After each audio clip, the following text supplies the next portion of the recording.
Hello and welcome. My name is Ashley T, and I am a fictitious epidemiologist with the fictitious Polk's Health Department.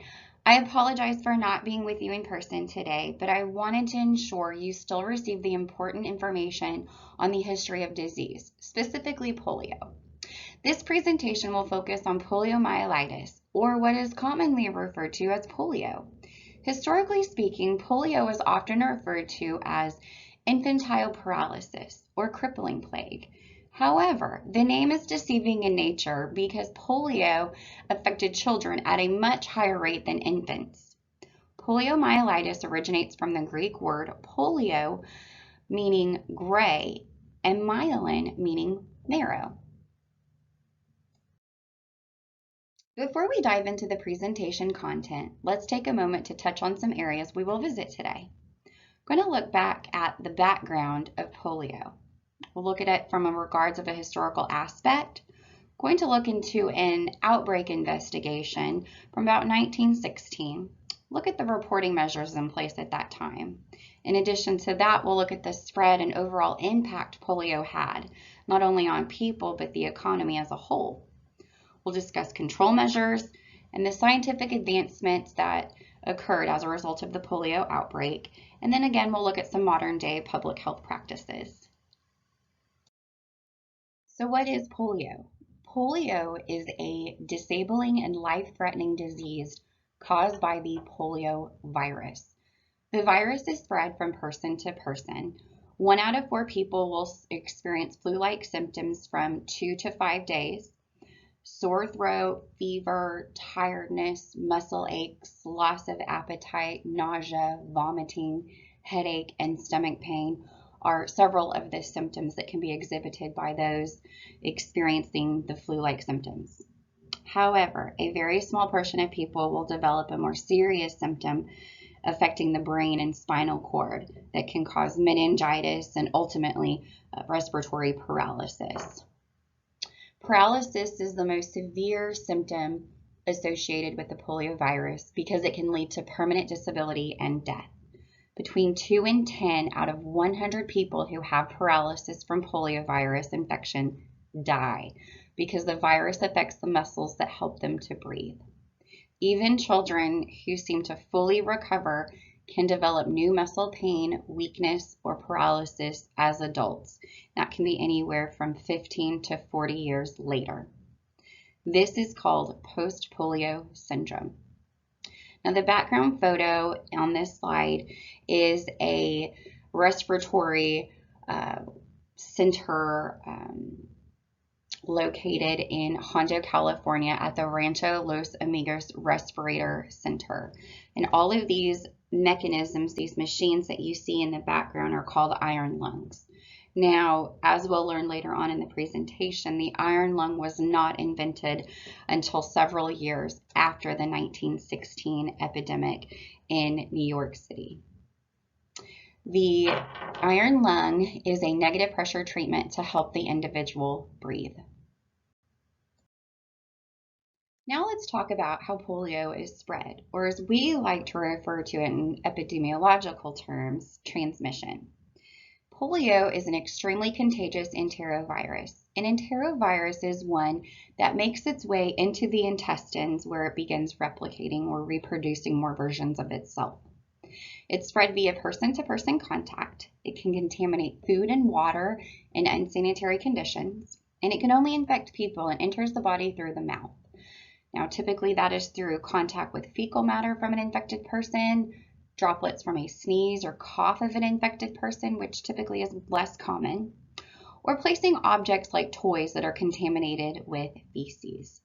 Now, the infograph on this slide shows the life cycle of polio from the moment that it enters the body until all the way through when it leaves the body. Now let's talk about the incubation period and risk factors associated with the poliovirus. So an incubation period is defined as the time from infection to illness onset.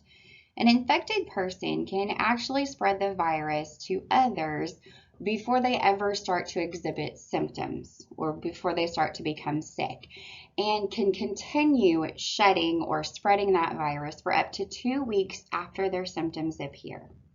The virus can live in the infected person's intestines for many, many weeks and can continue shedding that through their feces.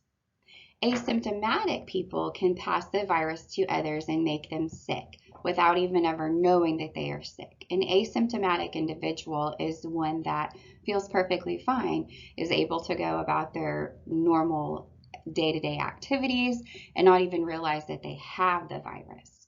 So what are the risk factors associated with polio? Polio mainly affects children. So let's pause for a moment and talk about why is that? So if you look at children, we're going to look at the children from ages 2 to about 5 years old. And during the developmental stage of children, they are learning about the world around them and the environment that they're in. And so by learning, they pick up items, they touch items, they place items within their mouth.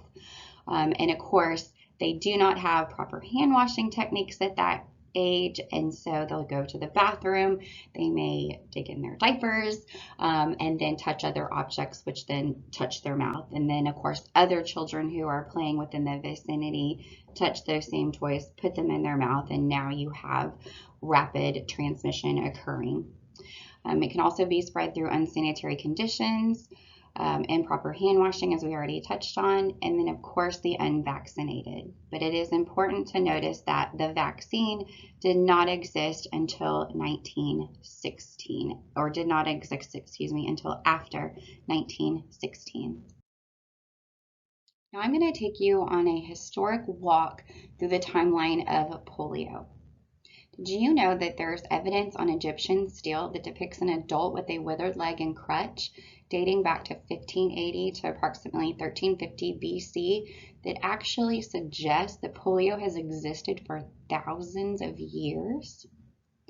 Let's fast forward a few years to 1789 when a British doctor by the name of Michael Underwood provides the first clinical description of polio. And he referred to that description as the debility of the lower extremities. And so what he is describing here is the paralysis feature of polio. In 1894, we had the first outbreak of polio in the United States occurring in Vermont that impacted 132 individuals. The area that we'll be focusing on today and later within the presentation is really concentrating efforts in 1960, where you start to see polio sweeping across the United States, with efforts really concentrating first in the northeastern part of the country. In 1921, Frank Delano Roosevelt contracts polio at age 39. Of course, as many of you know, he was the President of the United States. In 1927, FDR, again, another way that he's referred to, forms the Warm Springs Foundation for Rehabilitation. He also forms the March of Dimes and tries to raise ample amounts of money to trying to find a cure or vaccine for polio. And then in 1928, the iron lung was invented by Philip Drinker and Louis Agassiz Jr., who were professors at the Harvard School of Public Health. Now, if you recall that slide we saw earlier from that ward in California, those were all iron lungs that were lined up trying to provide mechanical breathing for patients who were exhibiting respiratory paralysis. And then in 1930, there was the discovery of 2 strains of polio circulating within the population. So as you study about the historical outbreaks, you will learn about the Spanish flu of 1918 that killed approximately 650,000 people in the United States and nearly 50 million worldwide.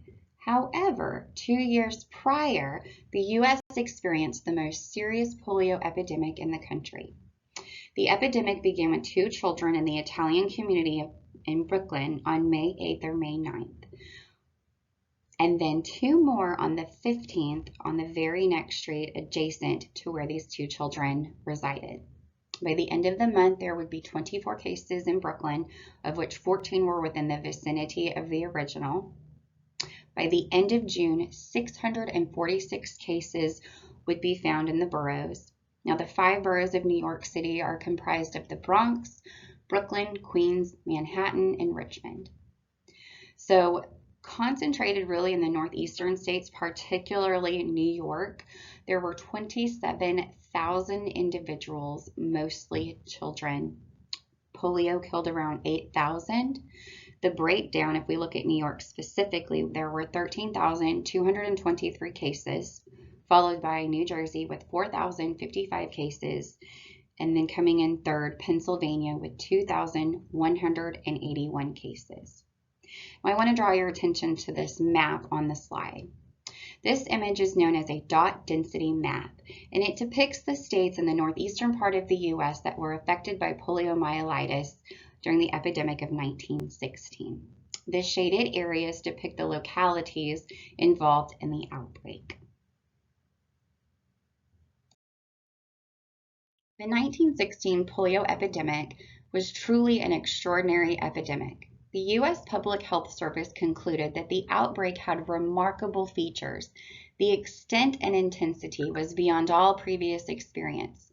The origin was remarkably definite in time and place, and there was a strikingly uniform radial spread from the focus of where the outbreak began and then the intensity progressing. And at that time, the only explanation was that it was brought by children who arrived in May from Italy. Again, looking back at those first two cases. However, there is no evidence of this, and the epidemic actually started before their arrival. Flies were blamed, followed by cats and dogs who were thought to be carriers of polio. As a result, many dogs and cats were killed innocently because they were thought to be the vectors spreading the flies.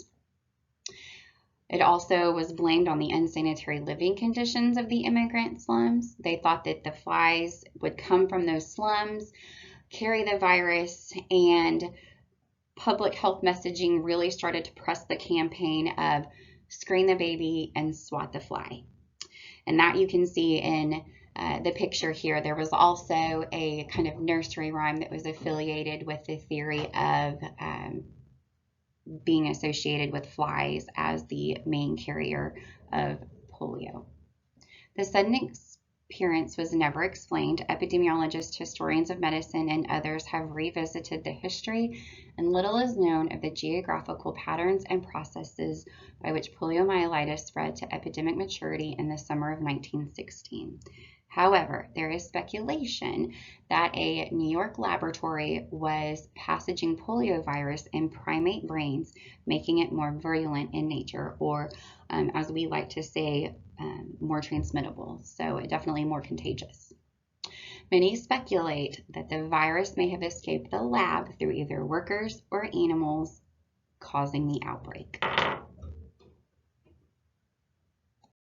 So let's talk about some of the challenges that presented during the epidemic of 1916. From a diagnosis standpoint, doctors could only diagnose the disease once paralysis set in. However, they had no way of preventing it at that time and no way of curing it. Doctors knew it was a virus, but they did not know how it was transmitted from person to person. Treatment. The hospitals were overwhelmed and laboratory knowledge was extremely limited, with no meaningful statistics being organized. Treatments were unsuccessful, and serum from various sources was given for many years until it was deemed unsuccessful. Lumbar punctures were made, and all a physician could do was to actually prescribe medication for pain and fever. And again, remember, the iron lung had not been invented to help with respiratory paralysis. And sadly, by the time children arrived at hospitals, the virus reached the motor neurons and damage had already begun. Prevention measures, again, there was not a vaccine that existed at that time. And then again, the quality of the data that was present. The U.S. epidemic of 1960, the data was based on the non-uniform surveillance activities of city and state health departments, with at least one state, Pennsylvania, that was unwilling to cooperate with the federal investigation. Now let's talk about the disease reporting steps. So in 1907, a few years prior to 1916, Massachusetts was the first state to require notification of all poliomyelitis cases. In 1910, the Surgeon General of the Public Health Service requested all states to submit reports on poliomyelitis for 1909 and 1910. and this actually initiated the national reporting of polio. However, that was not fully achieved until the year 1922. So now I'm going to define for you several epidemiological terms that we'll discuss in regards to polio. The first being public health surveillance. Public health surveillance is the systematic collection, analysis, interpretation, and dissemination of health data on an ongoing basis to gain knowledge of the pattern of disease occurrence and potential in a community in order to control and prevent disease in the community. Systematic surveillance for poliomyelitis awaited the establishment of a regular card-based reporting system in mid to late June of that year. Now, if you recall, many of the cases started to present in early May. So prior to the case counts, they're believed that that information was truly incomplete. Now we'll discuss attack rate. Attack rate is applied to a narrowly defined population observed for a limited period of time, such as during an epidemic. The formula is the number of people who become ill divided by the number of people at risk for the illness. The entire population of New York City had an attack rate of 0.17%, with the highest risk age group, with that being from age 1 to 3 years old. 5,730 cases, which made up 60% of the total cases in New York City. Incidence rate. Incidence rate is a measure of the frequency with which an event such as new cases of illness occur in a population over a period of time. The denominator is the population at risk. The numerator is the number of new cases occurring during a given period of time. And we're defining that here because it will play into the prevalence of polio. The prevalence is defined as the number of cases or events in a given population. To calculate the prevalence, the incidence rate is multiplied. To calculate prevalence, incidence rate, and then take the incidence rate and then multiply that by the average duration of the illness. The prevalence. In the early months of 1916, it gave no hint that an epidemic was going to occur. There were a few sporadic cases with the wild-type polio. However, nothing was alarming or out of the ordinary for that time. Mortality rate is a measure of the frequency of occurrence of death in a defined population during a specified interval of time. The formula is the number of deaths divided by the population. The mortality rate for polio was 28.5 cases per 100,000 people. Case fatality rate is defined as the proportion of persons with a particular condition, cases, who die from that condition. The denominator is the number of incident cases. The numerator is the number of cause-specific deaths among those cases. The case fatality rate was 25%. The epidemic started ahead of the normal summer polio system.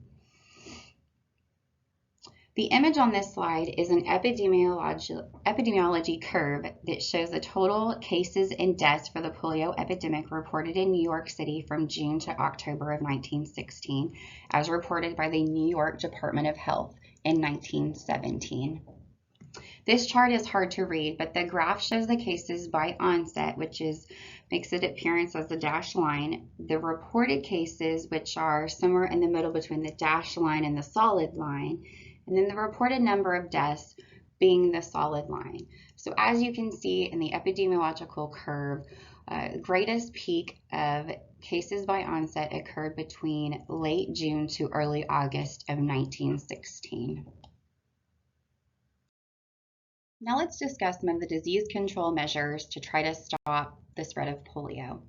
So they tried to stop the epidemic by quarantining victims. They even went as far as placing placards on homes that identified individuals that resided in a particular home that had polio.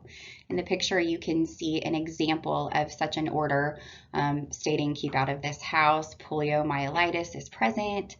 And then again, they would identify the address in the local newspaper, and then they would even put people who were sick in isolation hospitals, also known as pest houses. And so when we talk about was this effective or not, at the time, I project that it was effective. However, it was not ethical in nature. Suburban communities around New York banned children from the city.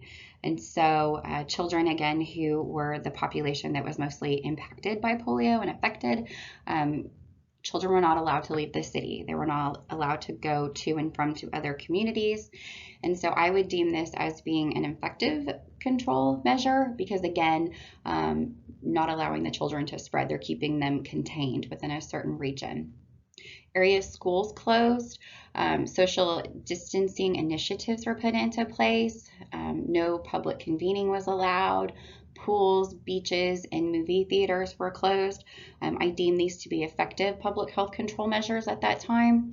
Again, keeping people from congregating together where, again, this can be spread from sneezing, coughing. The police also had control of city entrances to check for health certificates at the time. There's actually an example of such a health certificate on this slide on the right-hand side where it gives the date, the name of the person, and the city that they're affiliated with. Now, this would not prove to be effective because, again, as we mentioned before, there could be asymptomatic individuals who had no idea that they had the virus, and so they would present as not being ill, could be issued a health certificate, and could be traveling and unknowingly spreading that virus. And again, the incubation period is different for each person. And so again, they may not be sick at that point in time that health certificate was issued, but later could start to exhibit symptoms. We already kind of talked about the killing of dogs and cats. They've really focused on dust and dirt and thought that a fly was the culprit. These were not effective means. Again, they were just postulating that these could be the true carrier of polio, but that was not the case. And then they also proceeded to do daily dumping of 4 million gallons of water into the street to try to clean up. As you can recall, the miasma theory was popular around that time that thought that dirt diseases were caused from unhealthy or polluted vapors rising from the ground or from decomposed material. Was it effective? Probably not 100%, but again, keeping that sanitation of the drinking water and not having the sewage pooling together. During the outbreak investigation, the United States Public Health Service came to aid local authorities in New York, and they helped to establish a notification system for this city. There were two groups that were assembled. First group being supervised by the interstate traffic and the notification of local authorities concerning the movements of people from the epidemic area, again looking at the issuance of the health certificates. And then the other group that assembled the U.S. Public Health Service was comprised of the scientific investigation side of the disease. So in this chart on this screen, I find it very interesting that polio, began to spread in waves across the country. The crust progressed steadily away from the focus, or where the original case was located.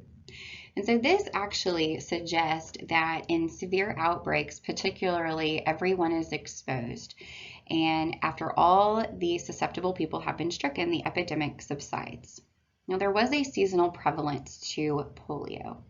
Most cases occurred from the beginning of June and ended to the later part of November.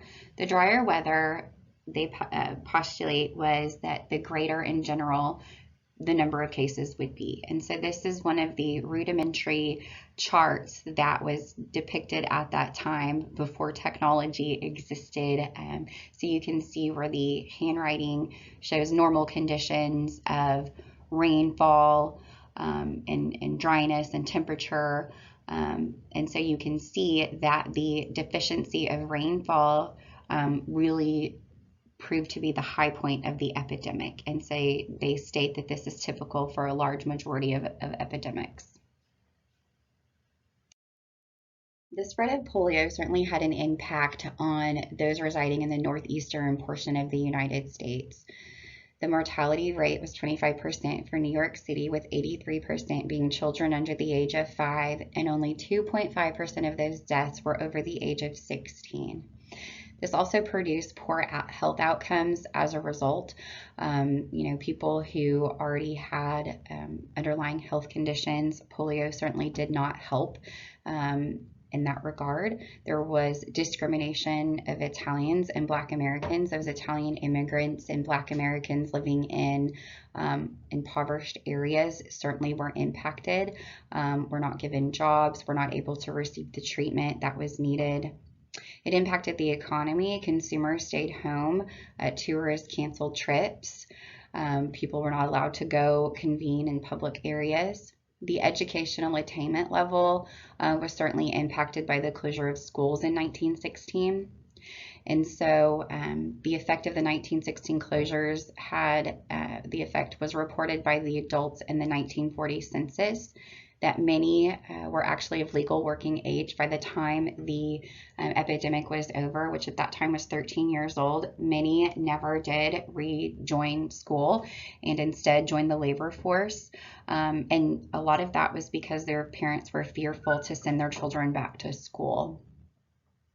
And then ultimately another impact that polio could have had were the adverse childhood events that were experienced from children who were forcibly removed from their homes of their parents and placed in hospitals.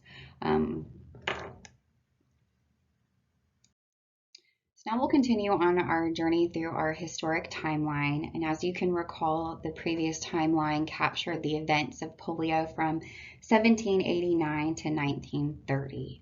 So now we're going to look at the time period of 1938 to present day.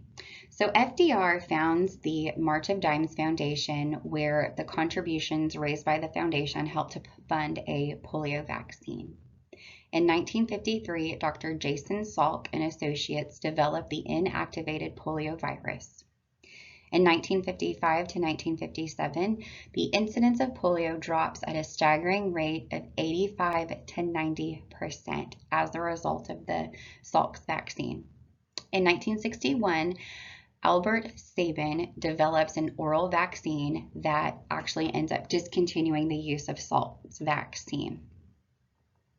In 1990, fast forward about 30 years, Americans with the Disabilities Act, or known as ADA, passes, giving certain legal obligations to aid people with polio. In 1999, the inactivated polio vaccine replaces the oral vaccine as the recommended method for immunizations in the United States against polio. And today, polio cases have decreased by more than 99% and have prevented an estimated 20 million cases of paralysis since 1988. Some of the scientific advancements that came out of the 1916 polio epidemic were the Salk vaccine, which we talked about in the timeline. Salk was the first to produce a killed virus vaccine that was successful against all three types of polio and proved to have 80 to 90% effectiveness.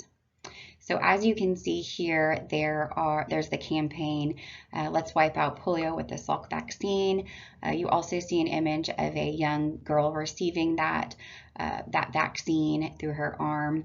And then again, we talk about there was a campaign that was established using the oral live virus vaccine created by Albert Sabin, known as Operation Sugar Cube. And so what people would do is they would take the live virus vaccine and put droplets on a sugar cube and then administer that to children, and that was how they would receive their medication. And that was actually ironically developed by the Pfizer laboratories, who fast forward to COVID-19 times, they were the first pharmaceutical laboratory to produce the COVID-19 vaccine. And then again, of course, we have the ultimate thing, the eradication of polio through successful vaccination programs. Next, we're going to take a look at some of the health practices that were performed back in 1916 in comparison to current day modern public health practices. So in 1916, there were several human experimental trials that occurred regarding the vaccines, different treatments for polio. In fact, Dr. Salk, who created the Salk vaccine, actually inoculated himself and his family to check for any adverse reactions. And at that time, there were no rules or regulations concerning human experimental trials. Fast forward to today, where there are very strict rules and regulations and guidelines in place for any type of experiments regarding humans. That time there was no patient confidentiality practices. As you recall, they published house addresses in the paper and put placards on homes with signifying that someone with polio lived at that particular location. And of course, fast forward to today, present times, we have the Protected Health Information, PHI, and the Health Insurance Portability and Accountability Act, known as HIPAA, that protects all medical information concerning a patient. And certainly we would not publish the names nor place placards on people's homes stating that they had an infectious disease. At that time, there were no standardized disease surveillance systems present, and that was truly about the infancy of reportable diseases kind of started, whereas today there is a well-established standardized disease surveillance system set up for the United States and worldwide, and certainly at the local and state levels as well. And there is a requirement to report certain diseases to state health departments. In 1916, there was no vaccine available. And so now, again, with present times, there are far advancements regarding vaccines and the vast availability of vaccines. Some similarities between past and present times from 1916 to the present is the quarantine, isolation, and social distancing practices they put in place back in 1916. Those are actually alive and well today. It's something that we experienced during the COVID-19 pandemic, where certainly we quarantined folks who were exposed to COVID-19. Those that were ill were isolated. And again, we instilled and highly encouraged social distancing practices.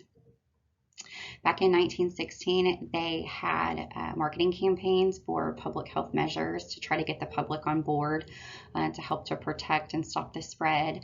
Again, the swat the fly, protect the baby, swat the fly, and then again, the Operation Sugar Cube was a big campaign to get all school-age children vaccinated. And then again, that carries over to today, where we have very strong marketing campaigns to inform the public on preventative measures regarding any type of disease or illness. There are many lessons learned from the 1916 poliomyelitis epidemic. It paved the way for advancements not only in disease surveillance, but in prevention and treatment of disease. As a public health practitioner who was involved in the COVID-19 pandemic response from a local level, I see many similarities between the two outbreaks. Many public health practices are still used in present day, such as isolation and quarantine, social distancing, the closure of schools, data collection mechanisms, disease investigation surveys, and the rapid development of a vaccine. So I'd like to thank you for your time and attention, and I'd like to end this presentation on a sweet note. So here's a fun fact for you. A retired school teacher who was stuck in a San Diego hospital surrounded by children who were all hobbled by polio, the retired school teacher started to notice that the children were very sad and lonely. And of course, the retired school teacher, having really nothing else to do to occupy her time, put her skill set into place and decided that what the children needed was a fun board game to brighten their spirits. So what she did is she took a piece of butcher paper and began sketching her plans. She decided that the game did not need to require any counting, that it did not require any reading, because again, many of these children were not of the reading age, that children simply needed to grasp the simple primary colors and were able to follow the specific colored blocks on cards that they would draw. And so she put the game board before the children, and the children absolutely loved it and brought true smiles to their faces. So ironically, this board game certainly gained in popularity over the years, and a famous game manufacturer purchased the game known as Milton Bradley and published and produced that game that today is known as Candyland. So again, thank you so much, and this concludes my presentation. It's been a pleasure.